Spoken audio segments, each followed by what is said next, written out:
विशांत तेवतिया को इनवाइट करूंगा कि वे महिला दिवस पे कुछ विशेष मूल बिंदुओं और तथ्यों को और नोट करें। आप आपकी जिंदगी के लिए बहुत मायने रखते हैं। विशांत तेवतिया।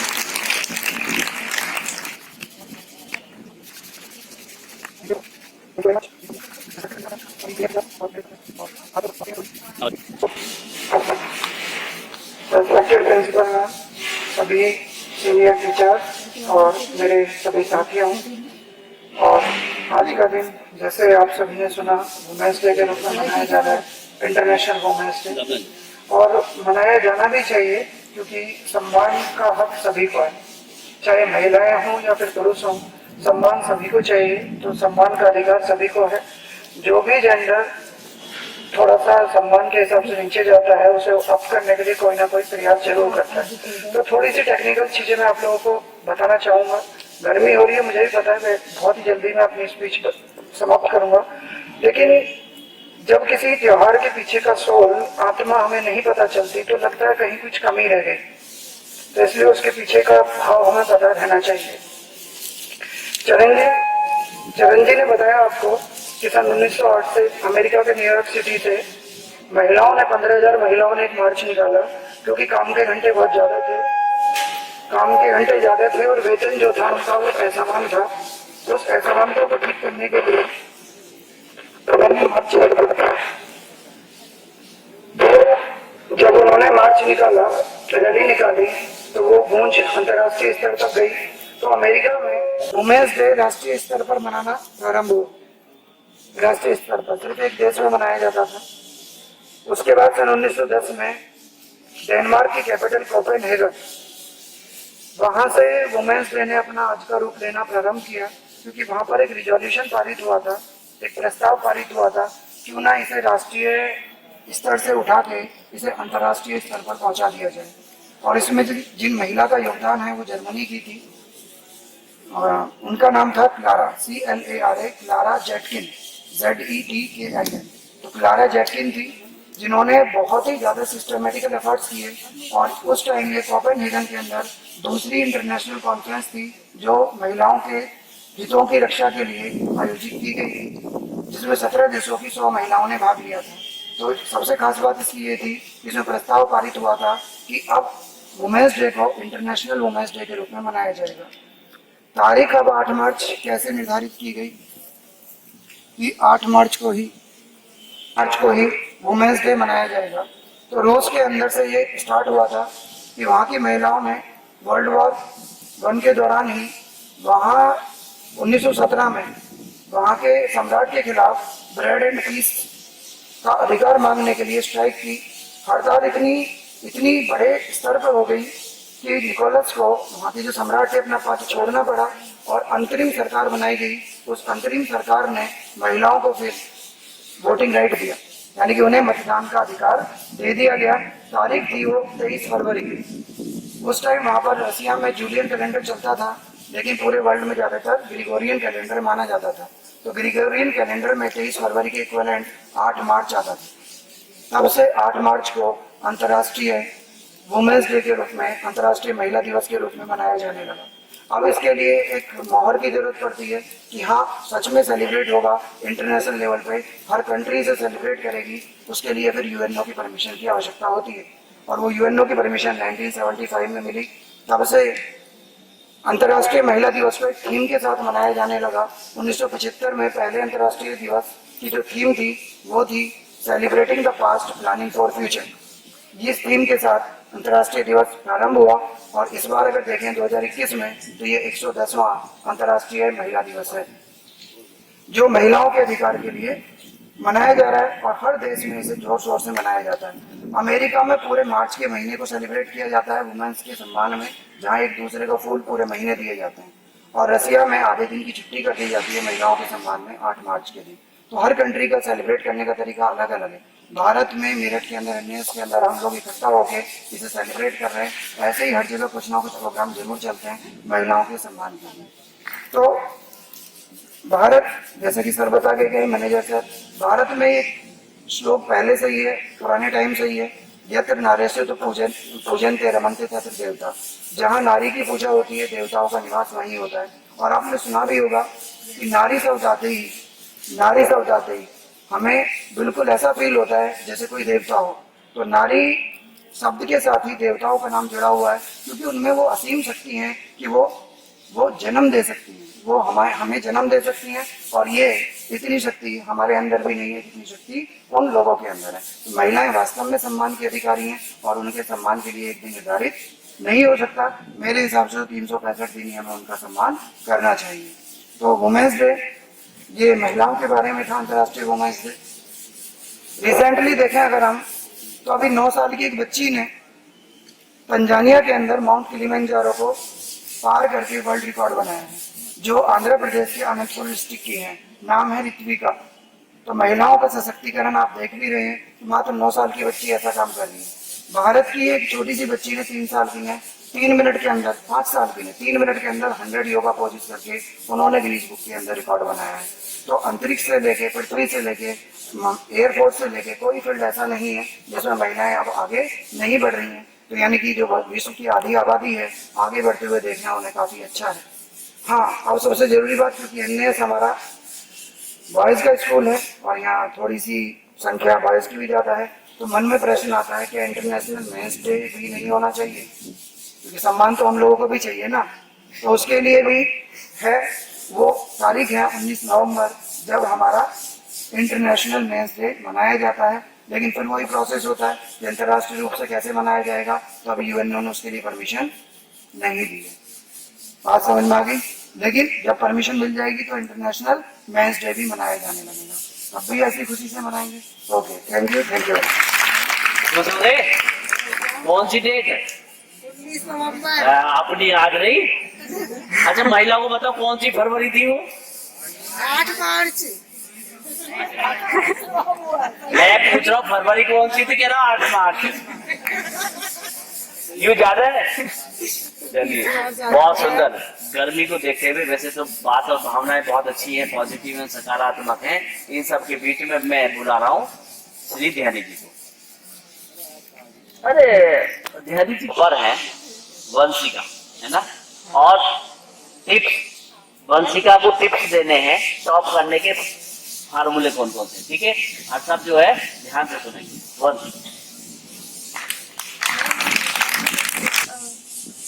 सबसे पहले गुड आफ्टरनून एवरीवन। मैं हिंदी और इंग्लिश दोनों में बात करूंगी ताकि सब समझ पाए, और हिंदी मेरी बहुत ज़्यादा फ्लुएंट नहीं है, तो प्लीज़ आई अपोलोजाइज पहले ही। स्पीकिंग ऑफ विमेंस डे, सबसे पहले हमें ये जानने की ज़रूरत है कि जैसे हम बात करते हैं कि औरतों को अधिकार मिल रहे हैं, इक्वल वोटिंग राइट्स है इंडिया में और 110 कंट्रीज में अक्रॉस द ग्लोब।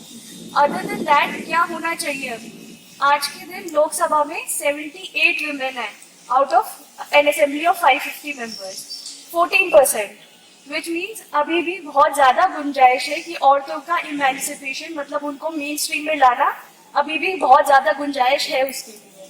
तो मैं बस ये छोटा सा उदाहरण देना चाहती थी कि हमें औरतों को सेलिब्रेट करना चाहिए, और 50% ऑफ द पॉपुलेशन औरतें हैं। You can not ignore us by any chance. Speaking of how to top and all of that, I think बहुत ज़्यादा डिफिकल्ट नहीं होता है। सिर्फ एक चीज़ चाहिए होती है, consistency and hard work, that's about it. निरंतर पूरे साल प्रयास करना होता है आपको, और हर सब्जेक्ट को उतना इम्पोर्टेंस दीजिए जितना कि वो डिजर्व करता है। किसी भी सब्जेक्ट को आप इग्नोर नहीं कर सकते हैं, और स्पेशली जिन सब्जेक्ट्स में आप वीक हैं उस पर बहुत ज़्यादा फोकस कीजिए, और अपने टीचर्स से बिल्कुल ऑनेस्ट फीडबैक लीजिए। उनके पास जाइए, आप क्वेश्चन सॉल्व करके उनसे पूछिए कि इसमें और क्या इम्प्रूवमेंट्स हो सकती है। तो उसके अलावा आई थिंक मैं सीबीएसई के स्टूडेंट थी, तो I am not very sure about your board, लेकिन प्रीवियस ईयर्स क्वेश्चन पेपर्स बहुत ज़्यादा हेल्पफुल होते हैं। जो मतलब पिछले सालों में जो प्रश्न आए होते हैं आपको वो सॉल्व करने चाहिए, और उसी के हिसाब से आपको खुद को इवैल्यूएट करना चाहिए कि आप कहाँ स्टैंड करते हो। अभी 100 में से अगर आपके मान लीजिए 45 मार्क्स आ रहे हैं, आपको कोशिश करनी चाहिए कि हर प्रैक्टिस टेस्ट से आपके वो मार्क्स बढ़े ही, उससे कम कभी नहीं जाने चाहिए, वरना कोई फायदा नहीं है।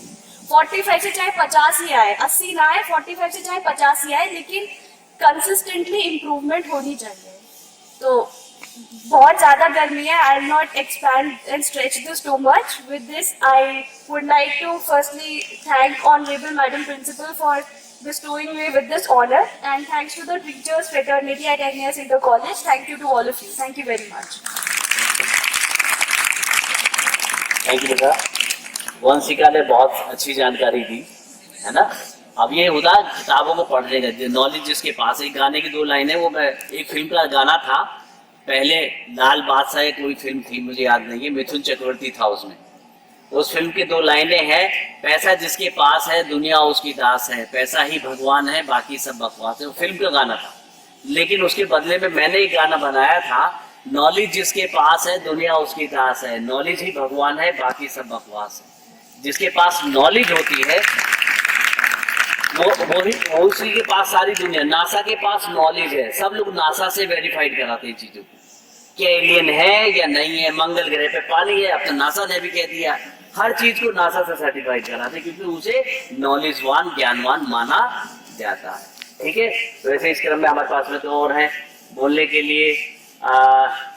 अनु सागर, बेटे कुछ बोलना है? आजा चलिए. देखो ये दौड़ में तेज रहती है, तो अभी इसे पूछना पड़ेगा कि दौड़ जो है कितना तेज दौड़ती है और क्या क्या खाती है. बताओ कैसे दौड़ में फंस पाई. First of all, thank you to all of us. बेटे माइक के पास ले. हाँ. First of all, thank you to all of you that you give us a lot of honor. And खाना तो मैं वही खाती हूँ जो सब खाते हैं, पर बेसिक चीज़ ये है कि अगर हम कुछ ऐसा एक्स्ट्रा प्रैक्टिस करते हैं तो हाँ, हमें थोड़ा एक्स्ट्रा डाइट लेनी चाहिए. और कुछ भी करो आप, किसी भी खेल में हो, तो आपको उतनी मेहनत करनी चाहिए जितना वो डिजर्व करता है. और हम जिस भी कर रहे हैं, अगर हम खेल भी नहीं कर रहे हैं, सिर्फ पढ़ाई कर रहे हैं, तो उस पर ज़्यादा फोकस दो. और पढ़ाई के साथ साथ अगर आप कोई खेल कर रहे हो तो बहुत ही अच्छी बात है. और कुछ नहीं. चलिए, बहुत बड़े ताली बजाओ दोनों. तो देखा, दौड़ने वाले भी बहुत अच्छे हैं, और कुछ जरूरी नहीं है कि सब अच्छे वक्ता ही हो.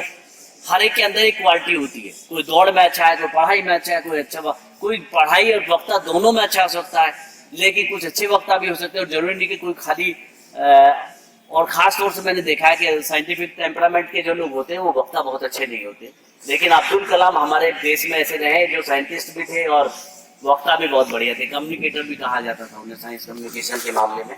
तो इन सब चीजों के साथ में, और आजकल आपको जान के ताज्जुब होगा, इसरो की जो हमारे 104 गए थे ना, जो वर्ल्ड रिकॉर्ड बनाए थे, जो सैटेलाइट लॉन्च होते हैं, लॉन्चिंग प्रोग्राम की जो चेयरमैन है वो महिला है, और वो केरल की है. नाम मेरे दिमाग से उतर रहा उनका. मैं भी दिसंबर में उनके साथ था, मुझे मौका मिला था उनके साथ में रहने का करीब 4-5 घंटे. तो उस दिन वो आई थी हमारे कार्यक्रम में त्रिवेंद्रम में, तो तब मैं उनके साथ था. तो ऐसा मौका हम देख के, उस महिला को देख के, कितना मतलब उसके अंदर कॉन्फिडेंस उस लेडी के अंदर था, गजब. यकीन मानिए कि 104 का जो वर्ल्ड रिकॉर्ड जो बनाया था उन्होंने, जो लॉन्चिंग का प्रोग्राम की जो हेड हैं वो, उनके अंदर कितना प्लानिंग और स्मूथनेस थी. इस इतने बड़े पद पर पहुंच के चीजों को संभालना, वो घर ही नहीं बाहर भी संभाल रही थी, ये बड़ी बात है. और वैसे आजकल देखेंगे आप, महिलाएं पुरुषों की तुलना में ज्यादा एक्टिव हो गई है. ये सच्चाई है, इसे मानना पड़ेगा. तो ताली बजाओ ना यार, जोर पड़ रहा है इस बात पे, ताली बजाते हैं. अगर महिलाओं दिवस पर महिलाओं की अच्छी बात कर दी तो वो गुनाह कर दिया मैंने. अच्छी बात है तो अच्छी कहनी चाहिए. इसका मतलब है कि आपको प्रेरणा मिले कि आप काम करो, अपना टाइम और एनर्जी बर्बाद करो. घर में आपकी बहन होती है, वो घर के सारे काम भी करती है और तुमसे ज्यादा नंबर भी लाती है. तुम्हें एक ही काम दे रखा है, पढ़ने का, और पढ़ने का छोड़ के बाकी सारे काम करते हो, तो फिर नंबर कैसे आ जाएंगे तुम्हारे. इसलिए घर में भी काम करा करो अपनी बहन की तरह से. ठीक है, कितने बच्चे हैं घर में काम करेंगे आज के बाद, माँ का हाथ बटाएंगे, पिता का हाथ बटाएंगे। अगर घर में काम करने की आदत पड़ गई तो यकीन मानो कि बाहर भी काम उतनी तन्मयता के साथ करोगे, नहीं तो सुस्त हो जाओगे, आलसी बन जाओगे। वैसे हिंदुस्तान के लोगों को वैसे लिथार्जी कहा जाता है ना। हाँ, बस ध्यान रखो, इसे घर में भी काम कर रखो। माँ का हाथ बटाए करो, बहन का हाथ बटाए करो, पिताजी का हाथ बटाए करो। कई सारे बच्चे जो पिताजी का काम में हाथ बटाते हैं, मुझे अच्छा लगता है। कल मैं एक लड़के से मिला भी था उसके घर जाके, उवेश के पिताजी, मुझे कल पता चला, आपको जान के ताज्जुब होगा कि विदेशों में जो हैंडीक्राफ्ट डिजाइनिंग है, जो अमेरिका में, यूरोपियन कंट्रीज में घरों में किचन की जो वार्डरोब्स हैं, वो डिजाइनिंग आपके मेरिट से बन के जाती है। और जब हम जो लोग विदेश जाते हैं वहां से लालटेन खरीद के लाते हैं, 100 पीस लोहे का, लकड़ी का, इतना स्मूथली बना होता है, वो लालटेन मेरठ से बन के जाती है और वो इसके पिताजी बनाते हैं। मैंने कल देखा उसको लालटेन। एक बच्चा है हमारे क्लास में, 10th क्लास में है, वो आज आया नहीं है ना, 10 वाले नहीं आ रहे हैं, लेकिन ऐसे बच्चे भी हैं और ऐसे, और वो खुद अपने आप में बड़ा मैकेनिकली साउंड है। अभी जब एग्जीबिशन हुई थी तो उस दौरान में मुझे वो संपर्क में आया मेरे बालक, तब मैंने उसको जानने की कोशिश करी और उसने बहुत सारी चीजों को छुपा रहा था। लेकिन कल मैं उनके पिताजी के आरा मशीन के पास जब मैं पहुंचे तो तब मुझे पता चला कि क्या क्या चीजें बनाते, यूनिक चीजें। तब उसके फादर ने बताया कि हम तो ये सारी चीजें एक्सपोर्ट करते हैं। तो ये बड़ी बात है, ऐसा होना चाहिए। और जरूरी नहीं है कि ठीक है, आप पढ़ाई तो जरूरी है, बेसिक कंसेप्ट, क्योंकि नॉलेज से आपका जो माइंड है और कॉन्फिडेंस लेवल वो बढ़ता है, बहुत जरूरी है। और मैं वैसे तो इन्होंने कह दिया कि आधे दिन की छुट्टी होती है कहीं रूस में, कहीं एक दिन की, कहीं पूरा महीना बिताया जाता है। हमारे एनएस में तो ऐसा नहीं होने का, ये गलतफहमी मत रहियो। हाँ, इस गलतफहमी में होगा, एनएस में भी छुट्टी हो जाएगी। यहाँ तो 3 बजे तक है ना। रोटी लाए ना सब? हाँ, वेरी गुड। हाँ, महिला दिवस में सम्मान की बात करो। और मैं अब जो है, हाँ तो 3 बजे तक है ना।